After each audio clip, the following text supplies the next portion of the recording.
Hello everyone and welcome to my channel. My name is Crown and today we are going to have some more stories that I hope that you will enjoy. But before we start, it will be so much appreciated if you would subscribe to the channel, like the video if you enjoyed it, and maybe leave a comment down below. These simple clicks would mean a lot to the future of this channel and really reward the effort that I put in every day. And now, without further ado, let's go! First story. Karen tries to steal a solar panel and her son assaults me. I've been lucky with not encountering Karens up until recently. Honestly, I thought the internet over-exaggerated about these crazy entitled people, and I came to the sad truth that these people do exist, and my faith in humanity dropped just a tad more. And just a little more as I'm typing this, coming to the realization some of these people are raising the next generation. Anyway, I work in the solar industry, mainly residential, as a service technician. Whenever something goes wrong with a solar PV system, I'm the guy they send out to fix it. I've been doing this long enough to have the knowledge and skill to complete an entire installation by myself, with roof pitch and module count within reason, that is. Anyways, I went out with one of the crews for an installation and they were short a few guys. So myself and two of the other technicians I work with volunteered to help him out. Seemed like a pretty standard job. 40 plus panels, not a steep roof. Okay, we should be in and out, timing permitting, we're finished and back at the shop by 4 or 5 p.m. So we arrived at the house in what looked to be a pretty rich neighborhood. Homeowner greeted us and even offered to grab us all breakfast. It was a good day so far. So we set up an exclusion zone to prevent anyone from coming too close to the house as equipment, tools, etc. will fall off the roof. I'm on the ground working on building the electrical portion of the system. I've got my music playing and all is good. I've got myself in a good rhythm. I then noticed a child, who could have been no older than 7, darted past the red tape we put up and headed toward the ladder to the roof and tried to start playing on it. Like a human being with common sense, I ran over and told the kid he couldn't play on this and that the red tape was up so he couldn't get hurt. At the moment you've all been waiting for, Karen appears. Man, she had it all, the haircut, the sunglasses, and she had the worst spray tan I've personally seen. It's summer, people just go and get some sun. Don't talk to my son like that. He just wants to play with your tools. Ma'am, I cannot allow him to play with our tools. I also cannot have him or yourself pass that red tape. We put it up for your safety. Oh, he'll be fine. Just tell your workers not to drop anything on him.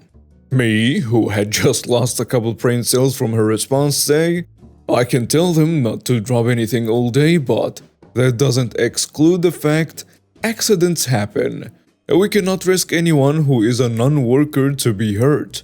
Now please leave. This is an active work site. I can do as I please, and so can my son. We're friends with these people and they let my son play in their yard. You should take a better direction when talking to a potential customer. You know.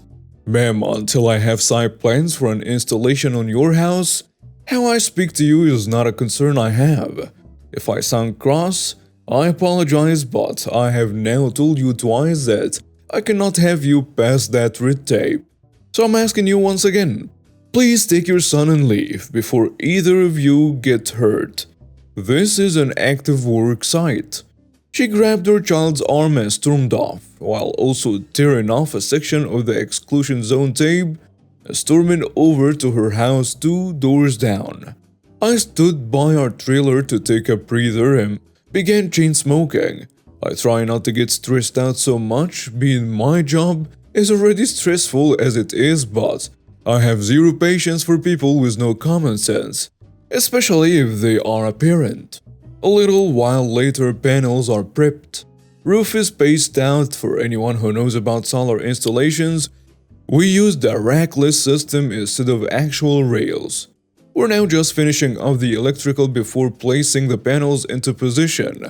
I'm running between the basement and the outside area, and I get back outside, punching in some wires when I hear one of my guys yelling from the roof. "Hey kid, what are you doing?" That immediately caught my attention, as I thought the little kid had run past the exclusion zone tape once again. But my eyes caught a guy running down the road with a solar panel in tow. He thankfully wasn't very fast as he was holding the panel. I darted over to this kid with one of our solar panels and attempted to rip it from his hands, while simultaneously trying not to let it hit the ground. I was able to get my hands on it, but this kid actually put up a fight and tossed a solar panel that put me in an awkward position, and he landed a full-on punch to my chest. Not gonna lie, it did knock the wind out of me a little, but I went into full self-defense mode.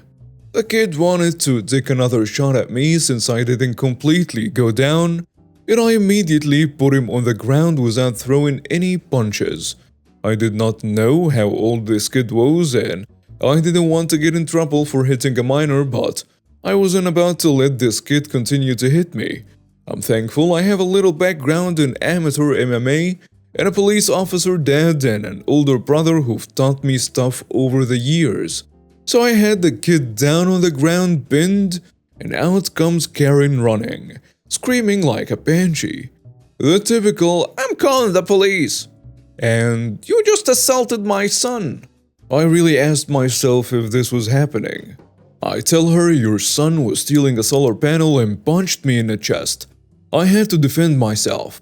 I told him to grab the solar panel. My neighbor said I could take one and try it out and see how I like it. At this point, my guys are at my aid and I tell them to call the cops and keep Karen away from me. As we wait for the cops to show up, this orange-skinned lunatic is ranting about how she's going to sue all of us and blah blah blah. Cops arrived about 10 minutes later. I removed myself from the kid and the cops split us all up to take our statements and such. Karen went with her story about how her neighbor said she could borrow a solar panel and try it out. Now, even if he did say that, which he didn't, you cannot just let someone take a solar panel because they still belong to the company. Most people who buy solar finance the panels and pay them off over the course of the next couple years. Works a lot like financing a car. It gets to the point where the cops ask if I want to press charges for the assault. The guy whose house we were installing had a security camera system and caught the incident all on tape. So I gladly said yes. No idea when the court proceedings are going to be taking place. I honestly just want this over and done with. Edit. Just to clear up some questions in the comments. Found out the kid who attacked me was 18, legally an adult, so charges are being filed against him. The homeowner was present during most of the ordeal and he told us he'd never talked to that woman in his life. And I have no idea what Karen's intentions were with the solar panel. If she planned to just slap it on her house, she's as stupid as she's entitled. Next story. Beluga caviar? You don't have it? This is a story from 2015, back when I was a meat manager. I was recently reminded of this incident while explaining a similar topic to a fellow customer. As any person in a retail position knows, the crazies come out near the holidays. Those customers that cannot be reasoned with no matter how much proof you show them. This is one of those crazy. A bit of information. In my own time, I will cut up wild game, deer, elk, fish in exchange for a share of meat. So I have a few game wardens on speed dial to make sure the kills and tags are legal. Pertinent to the story. Around Christmas of 2015, I was preparing prime roast orders for the holidays, as I basically had the past few days when my meat clerk said a customer was looking for a form of caviar that he hadn't heard of before. I went out to see what help I could offer. The entitled mother was tall, blonde, 40-ish, carrying cut shoulder-length hair and 2 children. She was rude from the start. "Oh good, perhaps you can help me. This employee has no idea what he's doing. Yes, miss. What type of caviar are you looking to order? I'm looking for beluga caviar from the Caspian Sea. I bought it here a few years ago and it was amazing. I haven't been able to find it anywhere. Ma'am, I'm sorry. You must be mistaken. We have never carried beluga caviar. Last I heard, beluga caviar has been banned in the USA since 2005. There was a hybrid farm certified in Florida 2016. One of our kids yells in full volume, Mom, look at the fish. now sticking his fingers against the glass case. Shh, can't you see I'm talking? That's impossible. I picked it up here a few years back for $100. You cannot fool me. Ma'am, please keep your voice down and refrain from using harsh language. This is a family-friendly store. Ma'am, when beluga caviar was last sold in 2005, it was around $400 to $600 an ounce. Once again, we have never sold beluga caviar.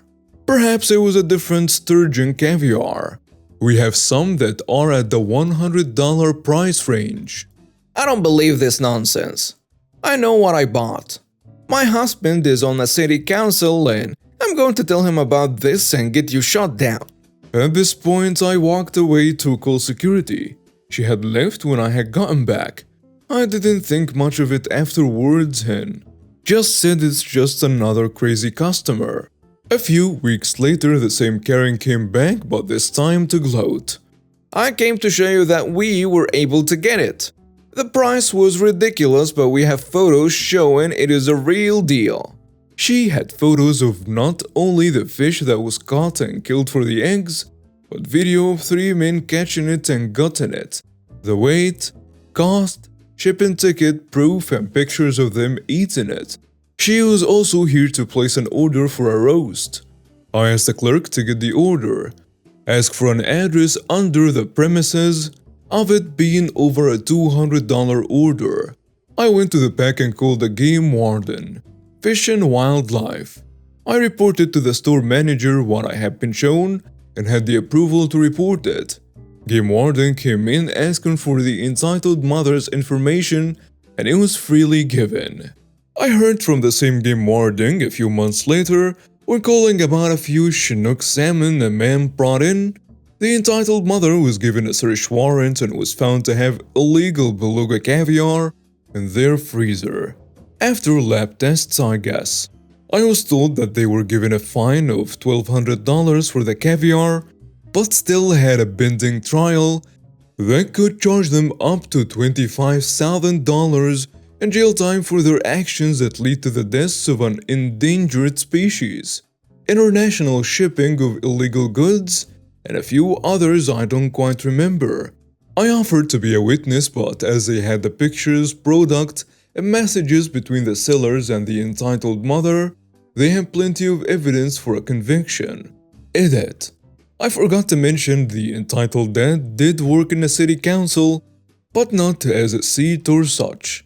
He is or was a manager in the public works area, wastewater. I cannot imagine that he was able to keep that job, as a government/city higher-ups generally do not have a large criminal background. Second edit. I'm glad everyone learned about the beluga sturgeon. I honestly feel bad for the children that have parents such as these. I always wonder how the kids are doing after one of the parents ends up in law trouble. Next story. Wholesome happy ending starring me as a dumb lady. I was reminded of this occurrence by a vendor post earlier, but this was a very happy ending story, at least for me. I was cruising around my regular grocery store about a month ago, messed up and just trying to hit the last few items on my list. I wanted to try a new dish that week, experimental quarantine cooking, and it called for a can of shrimp, which was not something I'd bought before. I headed over to where the canned tuna and salmon were, hoping this would be an easy find. There were 2 men crouched there, going over a plan, a gram diagram that I recognized from my own retail history. I was standing back a bit, trying to give them space and scanning the shelves over their heads. "Excuse me, I started. Do you know where the canned shrimp are? One of the guys looked up, then stood from his crouch and turned toward me, starting to say I'm sorry, I don't work here. And just then I spotted his bright red lanyard, not the store's green. I proceeded into Canadian apology mode, and so did he. Oh, I'm sorry, you're a vendor. I'm a vendor, I'm sorry. Oh no, really, I'm sorry, I shouldn't have bothered you. Planograms are so awful. No, I'm sorry, you couldn't have known. We went back and forth a little more, wished each other well, and I headed off embarrassed and planning to hit up another store later on. I made my way to checkout after grabbing my last couple of items. I was standing on my allotted green footprints in the socially distanced roped off line to get to a free cashier. I hear wait, called out and looked up to see Mr. Vendor racing down an aisle towards me. He was grinning. I found the last two on the back of a shelf, he said and held out 2 cans of shrimp. I squealed and bounced, my typical happy reaction, and I took them with gushing thanks. He actually tipped his ball cap to me. His cheeks red either from running through the store looking for me or because I was squealing and bouncing. And that was embarrassing. And he said, "Glad to be of service, miss." What do you say to that? I kind of just blinked at him for a minute and we both kinda looked at our feet, and then they called out the next register and it was my turn. So I said thanks again, you're my hero today. And I pushed off my card to the register. Totally made my day. And now we have reached the end of today's stories. Thank you for watching and see you next time.